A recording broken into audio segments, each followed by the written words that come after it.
My thanks to Eric, our previous guest. You can get that if you came in late or want to hear the whole thing again or see it again, you can get it on our website at kjagradio.com. And Cool.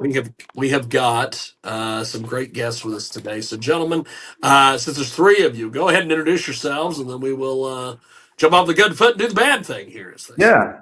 Oh, absolutely. Well, thanks for having us, James. Yes. My name is Bobby, sort of the band dad, I guess you could call, of Takipnik. And I'll pass it to Ethan here. Band's stepdad. Band's stepdad. Okay. My name's Ethan. I play bass and occasionally guitar, but mostly bass. And yeah, Will. Oh, I'm Will. Can you hear me okay? I'm Will, and I am in Takipnik, and I play the guitar. That's awesome. That's awesome. So, how in the world did this band get started? Give us that whole story. Yeah, absolutely. So I started back in 2019, and it was a very different project at the time. It was actually a two-piece. It was a little bit more like an indie pop project. It was very short-lived. I was doing music with a friend at the time. We used to play acoustic stuff or whatever, and we decided to do something a little more electric. And I sort of loosely based it upon a Fantagram with program beats and all that. She was singing. I wasn't even the original singer back then.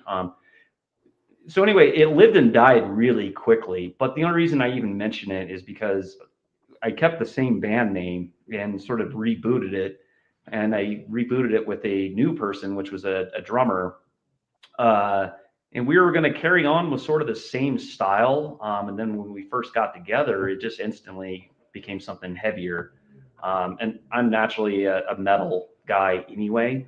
So, what we were doing in the first place was more foreign to me, but I was, willing to give it a shot. So anyway, naturally kind of went back to my roots. And so that was the beginning. And so I carried on with the two-piece as me on guitar and singing. The bass was all just programmed sub bass, and when we performed live anyway, with samples and synthesizer stuff that I would pre-compose. I think around 2021 November is when Ethan joined, and then so he took over the bass, and like you said, guitar at times, and we carried on like that for a while, and then we had a different drummer switch up. He's actually was unable to attend today, but so the original drummer I started with kind of left around 2022, I think. And then we got Brandon. So anyway, when we started working with Brandon, that's when we sort of started the writing of this Awakened album. And then along the way, or during this year, Will ended up joining, who's a longtime friend of his. So that's sort of a brief rundown of the history here. Yeah, it's been kind of a slow slide into metal from the beginning. Yeah. A slow slide into metal. There we go. Time to make the metal, baby. So this new album, it blends alt metal aggression with post metal atmosphere. How do you guys balance the fire and the float here? Yeah, it's interesting, and I know I can speak a little bit for both of us that Ethan and I we're huge Pink Floyd fans, like huge, like they're kind of a North Star. We're not necessarily setting out to make the same songs or whatever, but we sort of have that sort of vibe of you get from post kind of early roots of post rock.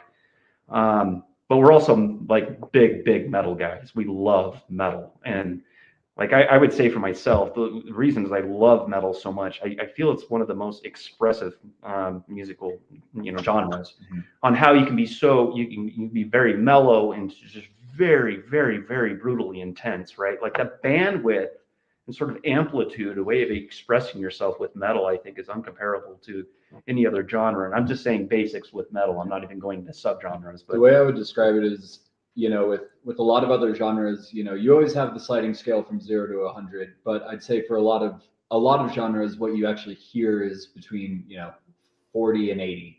And metal then allows you to access the very tops of that energy level, and then adding in the atmosphere and stuff. I've been in post rock and post metal bands since like 2013, and that I've just had an obsession with dynamicism that entire time. And so being able to also drop the lower end of that spectrum down from 40 to 0 really provides us, I think, with the full palette that we can, work with in any given moment, which I think we both like. And to kind of maybe touch the specifics of your question there too, with our diversity, whatnot, there you kind of end up with, like on this album, I would say, we somewhat have like a heavy rock song, with Disingenuous and Seeing Red, all the way down to, more alternative metal to the post metal, which we actually tucked all the post metal songs on side B of the record, which was kind of an interesting way to lay it out. So you can kind of, choose your own adventure in terms of sides of the record, Choose so your own adventure. That's it's like a Dragonlance novel or whatever. That's awesome. We have got some great guests with us today. They join us live here on our big broadcast. And so, was there a moment while creating this record where any of you three thought, we have found the sound? I guess from my perspective, we're getting there. I don't know. You're always sort of chasing the dragon. You know what I mean? Is it the perfect album? I love it. I think we're always going to be chasing the sound and our interests, right? It's like getting the perfect meal, right? But that's what keeps us moving forward. That's what keeps us trying. That's what's getting our asses out of bed first thing in the morning, And I will say, also Awakened, the song Awakened actually was the first song that we wrote for this album. And so I think it kind of almost became a little bit of a blueprint or a schematic. Set the stage. For just kind of creating, at least, if not like the sound of the band, it's like the sonic palette that we used for Awakened, the album as a whole. You can hear little bits of the song Awakened. This is confusing. We should have come up with a different name. In Dawn and in Seeing Red, and all throughout the rest of the album, that I think kind of binds it cohesively even within its diversity. Yeah, I'd agree with that. Will, what do you think about this, man? Well, I was going to say too, like I don't know that we've reached our final artistic form, but I would say that, like, as someone who has recently joined the band, someone who got the opportunity to see the band before adding a third guitar player, I think I would say the live show and the Takipnik experience is the best it's ever been. And I'd say Takipnik right now is at a real artistic high point. And just to underscore I'm that, really proud to be a part of it. Yeah, and Will wasn't in the band when we wrote this album or recorded it, and Brandon had just joined the band when we wrote this album and recorded it. So I think as the two of them also, lend their touch and their creative influences to the sound, it'll continue to alter and grow, and that's the beautiful thing about being in a group. Yeah, and the next album is going to be 100% honky tonk country. Perfect. Yeah. You're out of the band now. I keep trying to jump off the bridge and you keep catching me. Did we lose our guy? I think we might have lost our guy for a second. I think we hijacked the show. That is the dangerous thing about the vortex, is that at any point or a time, when things start getting great and everything seems normal, gotcha, bitch. So we are back live here with our guests, and so you guys have got some incredible music. You guys are doing some really, really, really cool stuff. What is the local music scene like where you guys are from? It's so here in Denver, it's very busy. And I was talking to someone the other day that's been playing in bands since I think about the late 90s.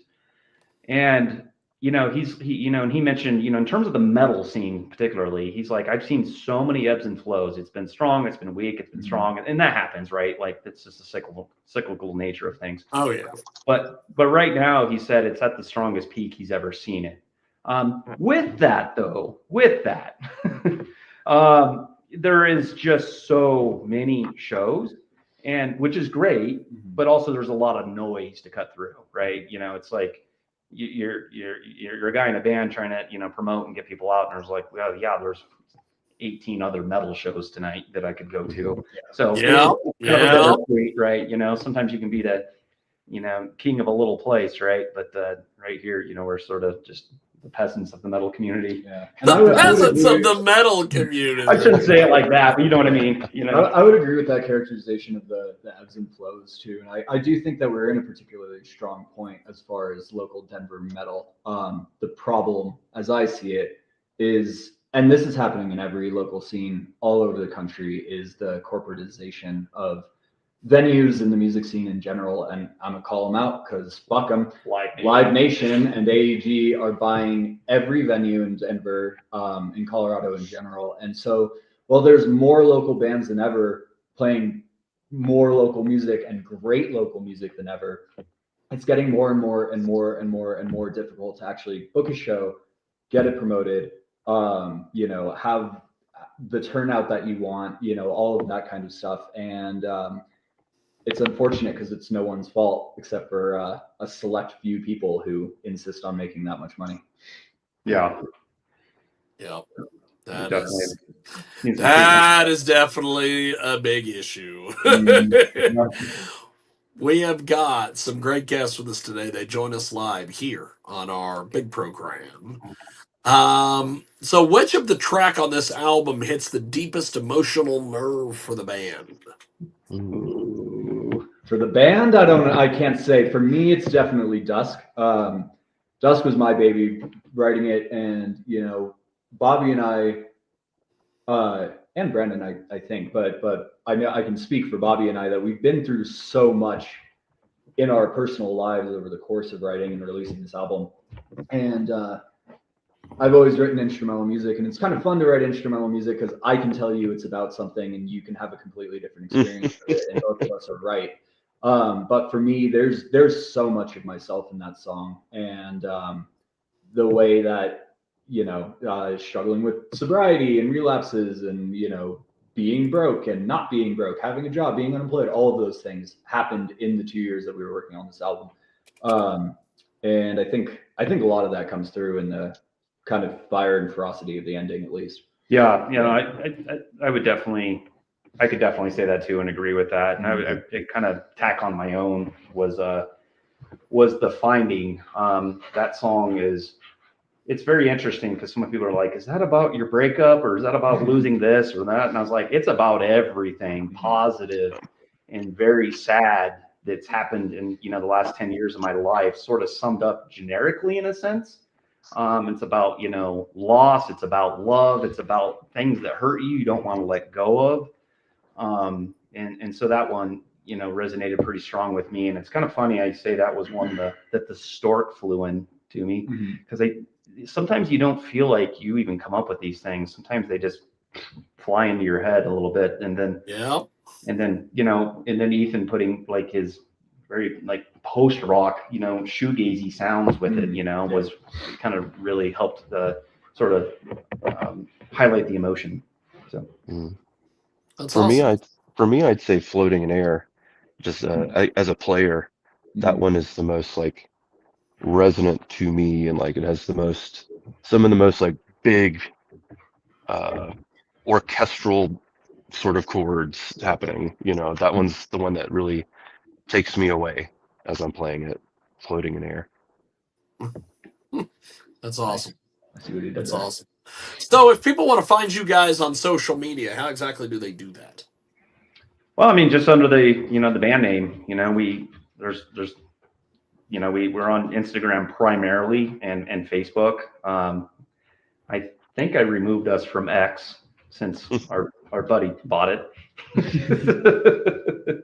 I tried to find you guys to tag you in the tweet that I was going to be promoting the interview and couldn't find you, so I assumed that something had happened somewhere.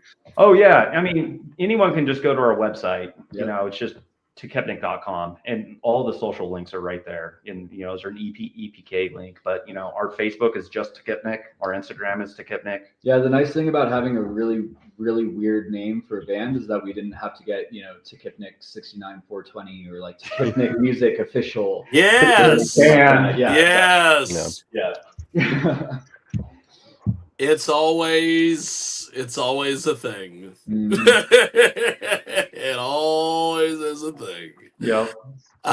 We have got we have three great guests with us today.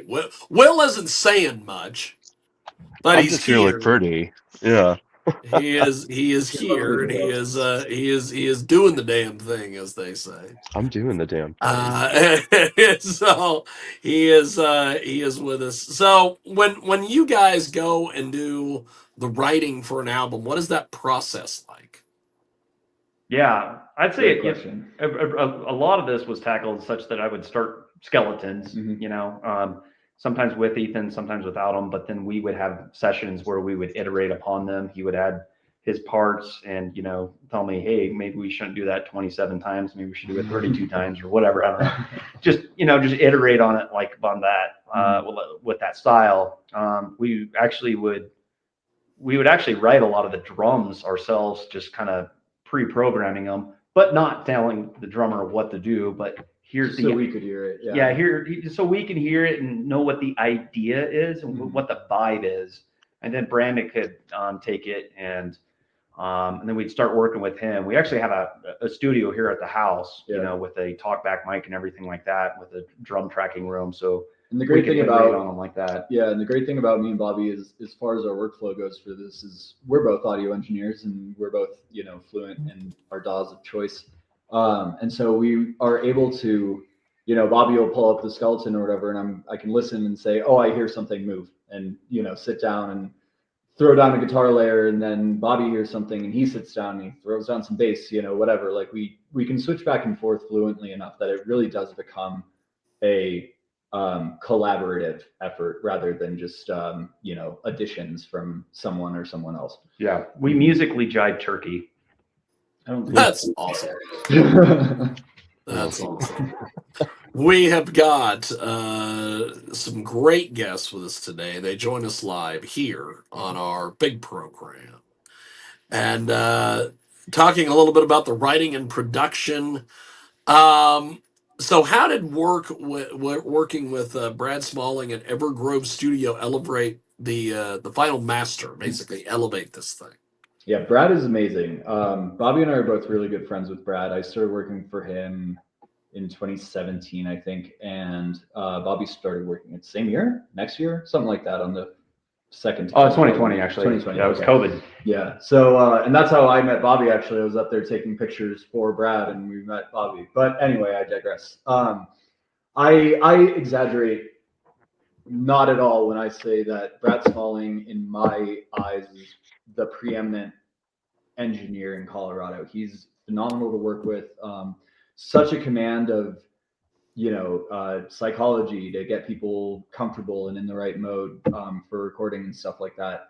Amazing ears for mixing, great monitoring environment, West Lashoe designed room up there at Evergroove. And I just learned so much from him. So even the mix and the recording, I would credit in no small part to Brad, because the stuff that I did on it, I learned from him. And then his ears are just, they're just amazing. I'm always surprised. Once you've done a few albums, that mastering will change some things, but it's always really surprising how much better, cleaner, louder, obviously, the masters come back from him. It's great.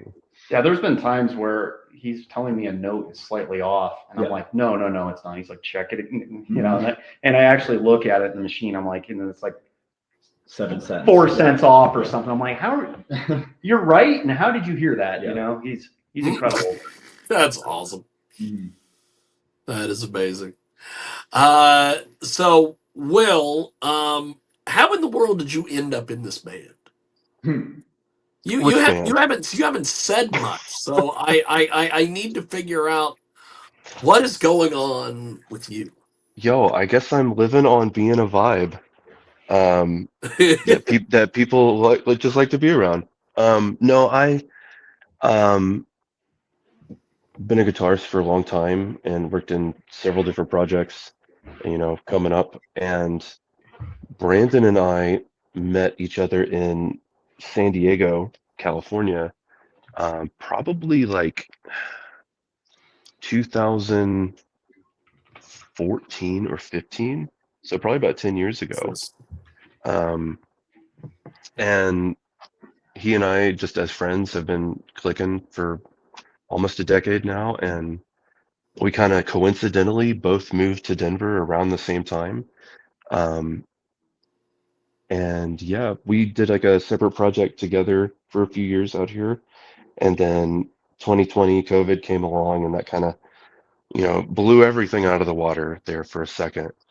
Um, but yeah, once the momentum for me started building again, just as a player, um, Brandon reached out to me and connected me with Bobby, and I had seen Takipnik at least 2 or 3 times um, before I joined, and each time just got better and better. And I enjoy the philosophy of the band.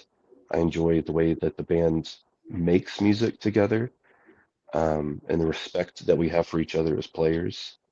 Um, I personally have a ton of respect and get a lot out of um, performing this music and understanding the kind of puzzle that Bobby and Ethan have put together for us, the listeners, and you know, to sort of solve and understand. Um, but I'm here for the vibe, man, and I'm just so lucky to be in this band, and I'm having a great time. We're really glad that Will is like so, like excited and eager and everything, and have him sit in these interviews with us. It's really unfortunate for Will that it's in the midst of an album cycle that he, had just joined right at the tail end of. So I'm sure that when the next album comes out, he'll have a lot more to say. Well, I'll have plenty to say. well, even with that though, I do appreciate like Will also loves the album Yeah. and he's very supportive of Mhm. it. And I know you kind of had this when you joined because we were also releasing an album of which you were not on Right. Yeah. right when you joined. And that some of the times the timing just works out like that. Yeah. Yeah. That is amazing. So we have got some great guests with us today. They join us live here on our big broadcast. So your music feels cinematic. How does that translate to a stage experience? I'll let you take that one. Well, one of the things we started doing, I guess it's been about 2 years now. We actually do our own lighting. So the songs are all synced to lights that we have sort of change and go out and things of that nature, and also programmed fog and whatnot. So we try to really boost that experience with the visual component. And I will say it impresses people a lot, but I'm nowhere near where I would like to be with it. I want to, I'm sort of financially constrained a little bit, but in some of the venue sizes at times too. But and the not wanting to schlep in 800 pounds of gear when we play at a tiny little venue. In a crew, yeah, exactly. But yeah, so I've always been very big about that. I think where I was first triggered with that idea was, interestingly enough, Neurosis in the late 90s when I saw them. Actually, it was almost mid 90s through Silver and Blood.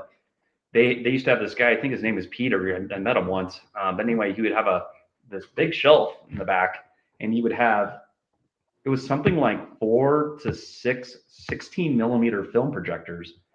And he was like layering all this film and everything. And I just loved the visual component. I just thought it was cool. Now, we're not doing that right now, but what some of the places we have played with LED walls, we have done synchronized video, and that's very cool. It's just not all places have those. Yeah. But yeah, I'd say that's. I would argue, personally, if you can see us in a small room with our current light setup, do that.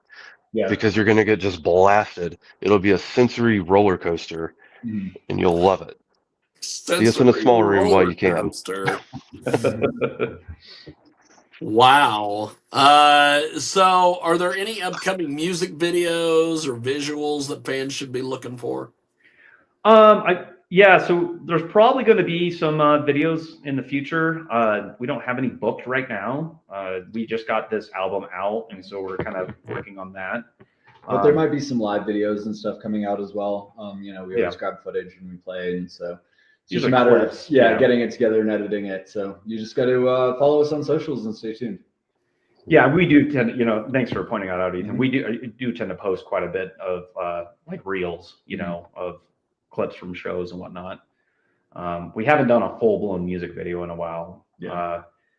And I say our next live show is going to be here in Denver on December 18th. But yeah. We have got some great guests with us today. They join us live here on our big broadcast. And you're joining us coast to coast and border to border on iHeartRadio today. And of course, AMFM 247.com, TuneIn, iTunes, and all the other various places. So, what's one moment in the live set where you guys feel the audience truly becomes part of the performance? I'd say when people get more engaged and come forward and, I don't know, seeing people dance. I know, Will, I think I'll call out our show in Durango we did. That was, people are really getting interactive with us. Every once in a while, I mean, see that magic happen where it's clicking and resonating with the right listeners, right? I'll point out something the little special Easter egg that we did at the album release show. Bobby was able to organize some folks who during our last song, Dusk, they came out from backstage, hooded, black hoods, holding candles and stuff, and encircled the audience. Right? Oh, did we lose them? Nope. No. Oh, okay. Nope. Anyway, we're good. you're messing with it. The vortex is just making adjustments. I'm in the just the way it is. vortex. Yes, I've But been in the vortex for 3 years, and this is just an example of it. I love it. Go ahead, Will. I didn't mean to cut I you was just off gonna there, say, baby. basically at the climax of our last song at the album release show, we had hooded figures surround the audience, going from complete darkness into our full light show. We can't do stuff like that every time, but that's the kind of innovative spirit that we're trying to bring and Yeah. involve people in. That's awesome. That's awesome. Well, we have got a great series of guests with us today here on our big program. And you're joining us here on iHeartRadio and, of course, the Odyssey app, which is always terribly entertaining whenever I think about us being on the Odyssey app. When fans press play on Awaken for the first time this fall, what exactly do you guys want them to feel? This is going to be a really shit answer because it's going to sound like I'm having Hey, it's the Sunday feel. show. That's what we do here. I want them to feel what they feel. It's I don't personally want to put constraints on the effect that the songs have on people. I know what we felt when we were writing them. But if somebody else has a completely different emotional experience with the album, I think that's perfectly valid. And if anything, I'd like to hear about that for sure. I would say, just to piggyback on that a little bit or add to it, one reason I like post metal is adventure, right? It's adventure. It's taking me on a journey, and I think we do that with this album. We have some shorter, heavy hitters, for those type of listeners, but we're kind of catering to a lot of different listeners with this, really. But I do want people to feel engaged and kind of get that sense of adventure, and then from there, feel what they may feel. I think with a lot of post rock, a little bit of interpretation gets added, usually in the form of really long song titles, like Explosions in the Sky has 6 Days at the Bottom of the Ocean, or Your Hand in Mine, Caspian has Dust and Disquiet, or Rio Seco. Like, they kind of inform a little bit of, the narrative that goes into the song. And I think we kind of avoided that a little bit with our song titles, at least for the last three. So as, at least for my part, so as to not do too much informing for the listener of what they're supposed to be, getting out of the song. That's awesome. That's awesome. Well, you guys are amazing. Thank you for making as much time as you did for us today, even with the technical issues. I really appreciate you guys making time for us.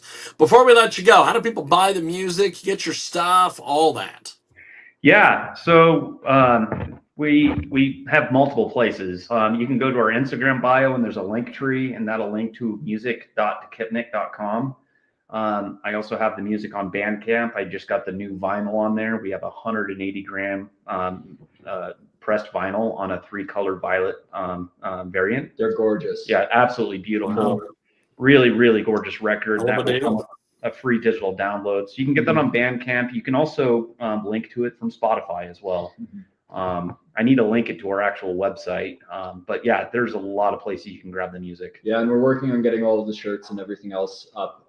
We have a lot of great shirts, great merch in general right now. So we're working on getting those online as well, so you can check them out. Actually, most of them are up. Most of them are up. Yeah, so just not all. There you go. Well, good stuff. Well, I really appreciate you guys making time for us today. Thanks for coming on and chatting. Good stuff. Thank you, Jiggy. Yeah, I really appreciate you guys coming on and chatting, and we will talk to you soon. Thank you, guys. Thank you, all sir. right. Thank you, James. Cheers. Appreciate it, my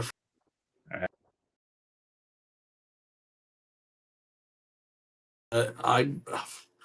I'll tell you, getting everything all synced up here is quite the deal. I just really don't know. I just really don't know. But that is that.